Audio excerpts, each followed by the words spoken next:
Hello guys, what's up once again? Palaboy OFW here. So for today's vlog mga idol, congratulations lang natin ang SB19. Ang ticket concert nila sa Philippine Arena ay sold out na mga kapatid.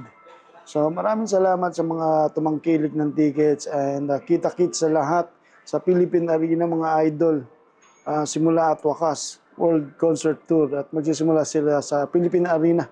Sold out lahat ng kanilang ticket. Napakagaling sa suporta ng 18 community worldwide mga kapatid at ng mga nasa Pilipinas ngayon.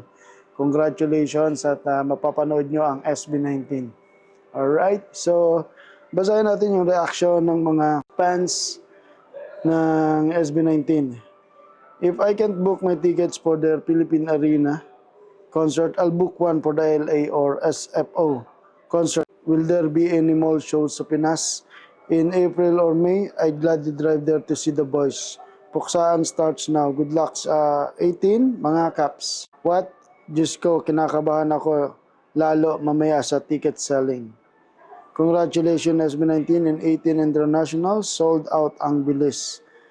Hala, mas OA ang International 18. Wala, ubos eh. Wala tayong magagawa dyan. So, congratulations and kita-kits sa concert mga kapatid. Palaboy OFW here, kasama natin si Rapi Sam Steel and Brian Pantanar. Mabuhay mga kapatid. Ingat and congratulations SB19.